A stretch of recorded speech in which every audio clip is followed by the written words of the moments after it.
Jataka Sleep Stories, Episode 3, Serivanija Jātaka. The Merchant, Seriva.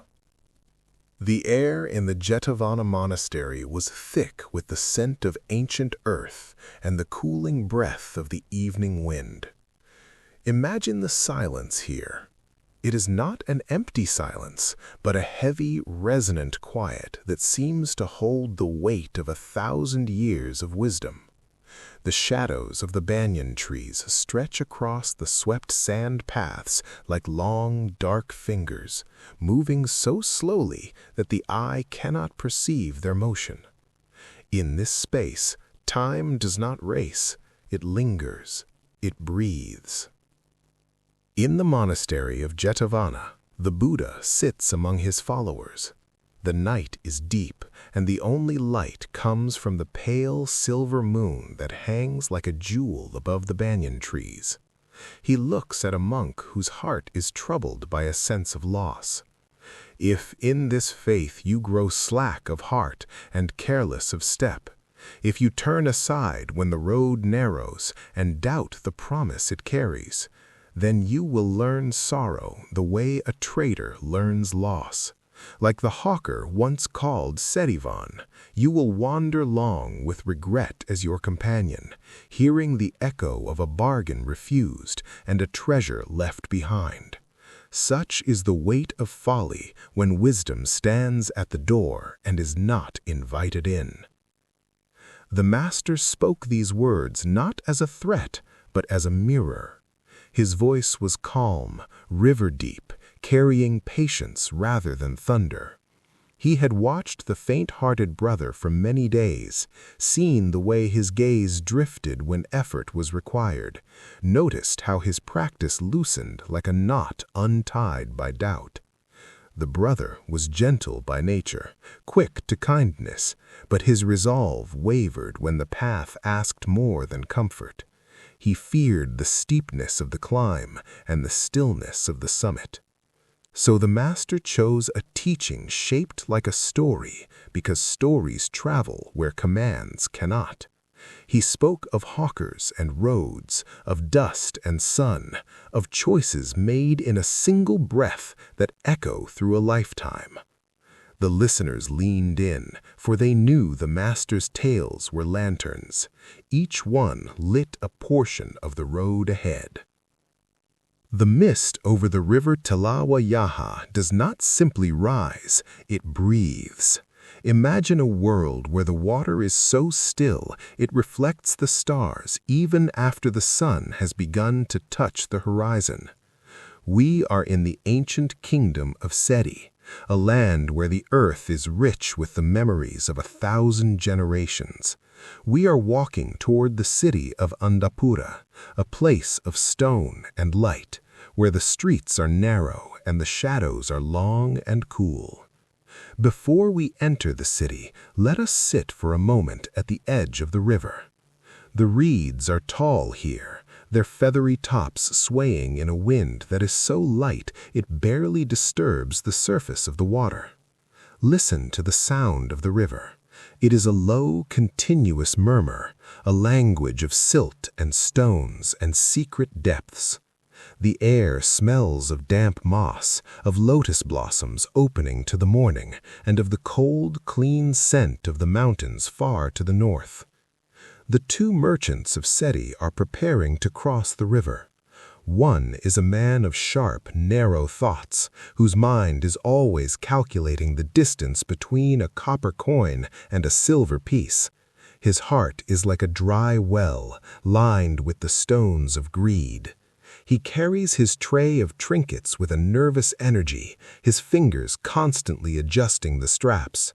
He does not look at the river. He looks at the ferryman's hand, wondering if he can pay less for the passage. The second merchant is the Serivanija, the bodhisattva. He stands with a posture of absolute calm. His breath is deep and steady, moving in rhythm with the flow of the river. He wears his robes with a simple dignity.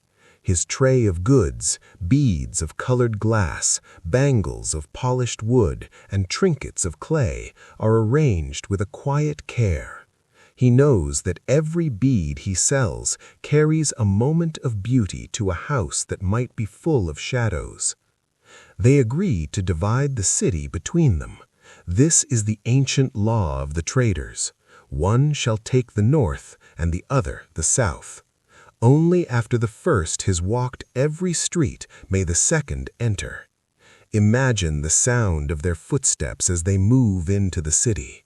The greedy merchant moves quickly, his sandals tapping a sharp, uneven rhythm on the cobblestones.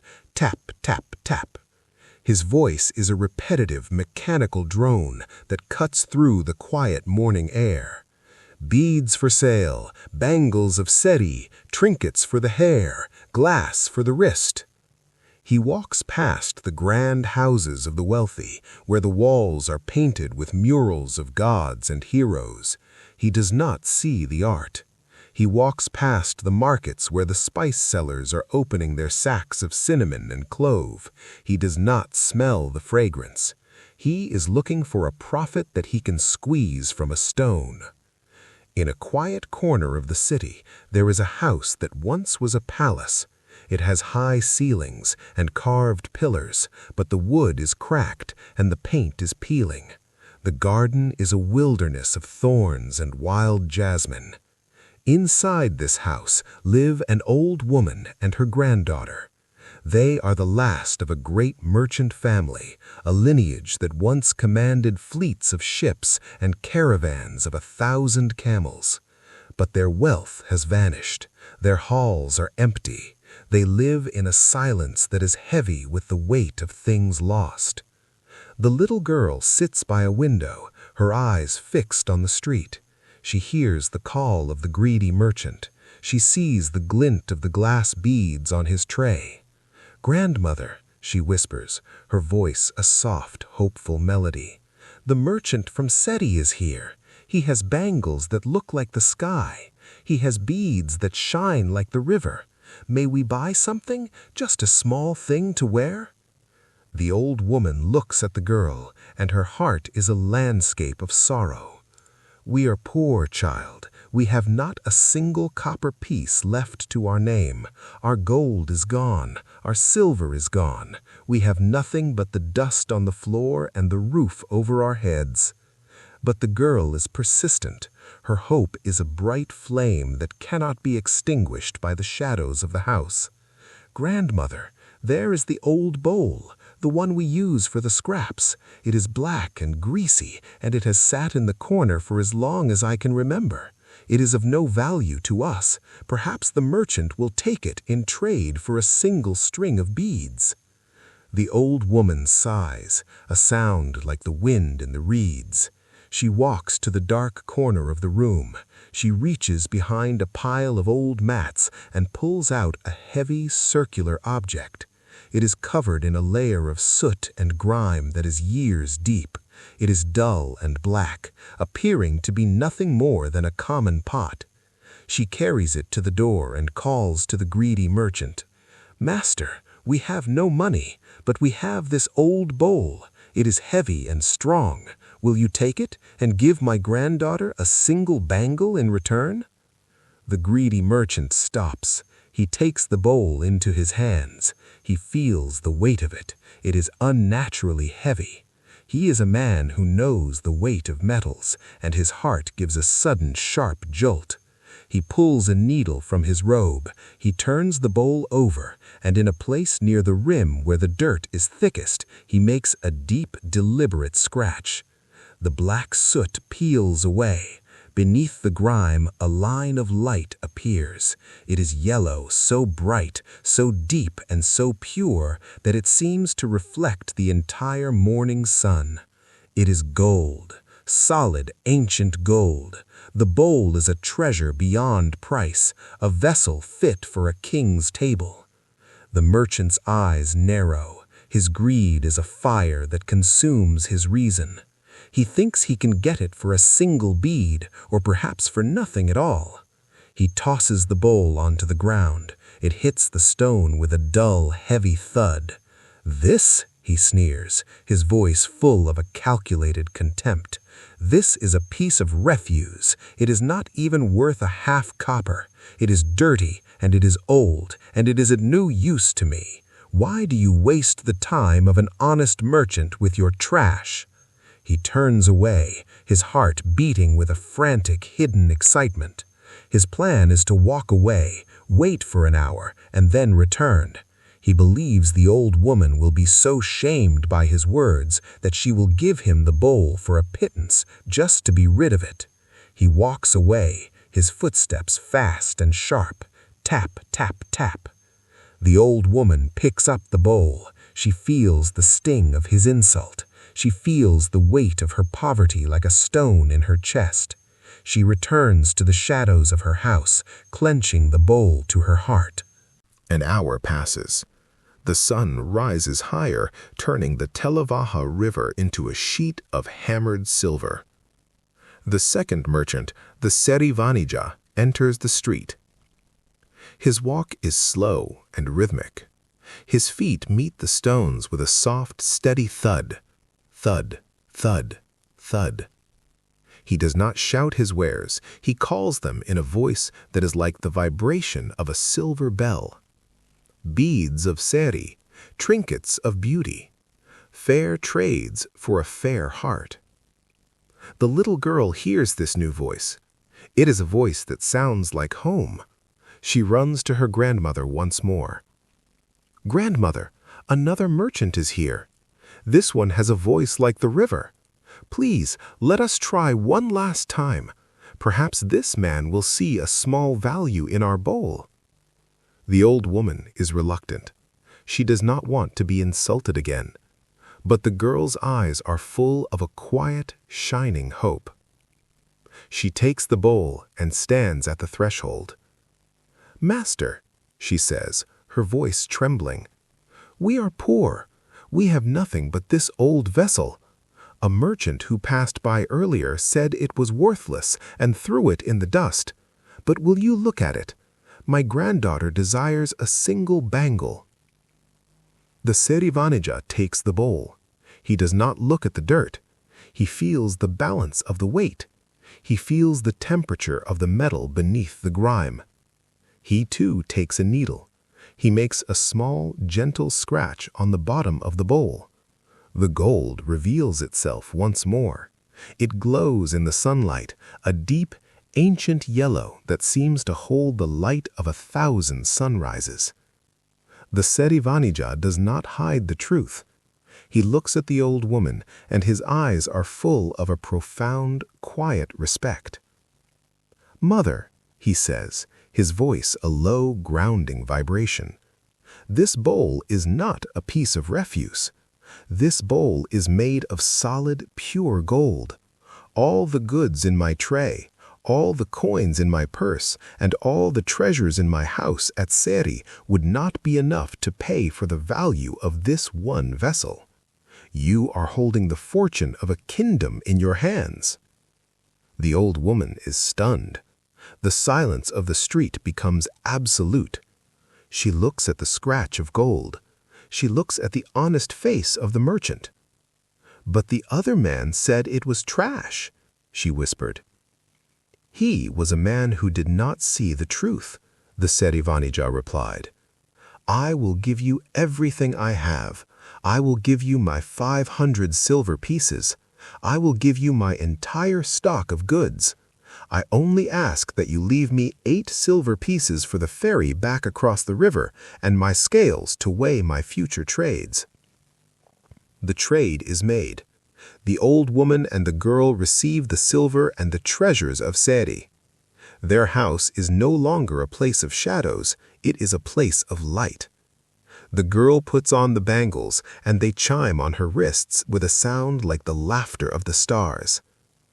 The Serivanija takes the bowl. He wraps it in a soft, clean cloth and walks toward the river. He moves with a quiet urgency. He knows that the greedy merchant will soon return. As he reaches the riverbank, he sees the ferryman. He pays his 8 silver pieces and steps onto the wooden boat. The boat is old and smells of the river. The ferryman pushes off with a long bamboo pole. Splash, gurgle, splash. The boat begins to drift into the center of the Jetavana River. At that moment, the greedy merchant returns to the old woman's house. He walks in with a smug smile on his face. "Well, mother," he says, "I have thought about it. I will give you a single copper piece for that dirty bowl, just for the sake of charity. Bring it to me." The old woman looks at him, and her voice is like the wind in the mountains. "You lied to us," she says. "You tried to steal the sun. An honest merchant has been here. He has given us 500 silver pieces and all his goods. He has taken the golden bowl to the river." The greedy merchant freezes. The world around him seems to shatter. The greed that had been his compass now becomes a fire that consumes his heart. He drops his tray of trinkets. The beads scatter across the stones like falling hail. Patter, patter, patter. He screams a sound that is not human. He runs. He runs toward the river, his breath coming in ragged, desperate gasps. He reaches the bank and sees the ferry in the middle of the water. He sees the upright merchant standing in the back of the boat, the golden bowl held safely in his arms. "Come back!" the greedy merchant shrieked. "Ferryman, turn the boat! He has my bowl! It is mine!" But the upright merchant looks at him with a gaze that is full of a deep, sorrowful pity. He said nothing, and the ferry moved steadily toward the other shore. He simply watches the distance grow between them. The river is wide. The water is deep. The ferry moved steadily toward the other shore. The greedy merchant stands on the bank. His heart is beating so fast and so hard that it feels as if it will burst through his ribs. He watches the gold vanish into the mist of the far side. His anger and his greed have become a weight that he cannot carry. His heart cracked, and he fell into the sand, his eyes fixed on the gold as it vanished into the mist. Back in the monastery of Jetavana, the Buddha finishes the story. The moon has traveled across the sky, and the stars are beginning to fade. "Do you see, brother?" the Buddha asks the monk. "The greedy merchant and the honest merchant have traveled together through many lives. The one who seeks to deceive only deceives himself. The one who stands in the truth finds the gold, even in the middle of the dust. You are the traveler. Do not let the grime of your doubts hide the gold of your mind." The master let the image breathe before he continued. The hall was still. Even the wind seemed to listen. "In the present," he said, "faith is the road, and effort the pace. Teachings are not ornaments for admiration, but tools for crossing. To hear them and not practice is to pass the old woman at the crossroads. To practice with half a heart is to bargain without looking." The faint-hearted brother felt the story lean toward him, not with accusation, but invitation. Then the master spoke of the four truths, not as distant doctrines, but as living terrain. He described suffering as the weight everyone knows, the ache that hums beneath joy, the friction between desire and reality. He named its origin in craving, that thirst which drinks and remains thirsty. He pointed to cessation, a quiet clearing where the wind no longer pulls at the flame. And he laid out the path, step by step, not as a ladder to be rushed, but as a road to be walked with care. As he spoke, something in the brother shifted. The teachings did not arrive as commands from above, but as recognitions from within. He saw his wavering not as a flaw to be hidden, but as a habit to be understood. He felt how effort, when steady and kind, could become light, rather than strain. The story of the hawkers opened like a gate. Through it, the path appeared not as a threat, but as a promise kept by those who walk it fully. The master's words gathered momentum, then gentled. He spoke of mindfulness as a companion, of concentration as shelter, of wisdom as sight restored. Each phrase was placed with care, like stones set in a stream. The brother crossed step by step and did not slip. At the close of the discourse, clarity settled. It was not loud. It did not announce itself. It arrived the way dawn does, by replacing darkness rather than fighting it. The brother's fear loosened its grip. In its place stood a resolve that did not need forcing. The highest fruit ripened quietly, and he entered Arahatship as one enters a familiar home. The master paused, allowing the moment to complete itself. Then, with the gentlest turn, he tied the past to the present. Stories, he reminded them, are threads. When drawn together, they reveal a pattern. In those days, he said, Devadatta was the foolish hawker, quick to judge and quicker to pass by. And I myself was the wise and good hawker, patient enough to look twice and humble enough to listen. The lesson is not about bowls or markets, but about seeing. When wisdom stands before you, do not measure it by shine alone. When the path asks for your whole heart, do not answer with half. The assembly absorbed the words. Some felt chastened, others encouraged. All felt guided. The road ahead looked the same, yet different. Dust was still dust, and sun still sun, but now there was a way of walking that turned travel into arrival. Thus the master taught, not by lifting himself above others, but by standing at the crossroads with them, pointing not with command, but with story. And those who listened with care found that the prize they sought had been offered all along, waiting only for a willing hand and an unhurried eye. Imagine yourself now drifting on that ferry in the middle of the Telavaha River. The water is a dark, smooth velvet. The sound of the pole in the water is a rhythmic, liquid lullaby. Splash, gurgle, splash. The city of Andapura is a memory of stone and mist. The golden bowl is safe. Your heart is full. You are moving toward a shore where there is no greed, no hunger, and no noise. The air is cool. The sky is a vast indigo blanket. You are lying in the back of the boat watching the stars. They are soft and blurry, flickering like the embers of a dying fire. The movement of the water is a swaying, cradle-like motion, left and right, swaying, drifting. The journey is over. The truth is found. The rest is absolute. Sleep, sleep, sleep.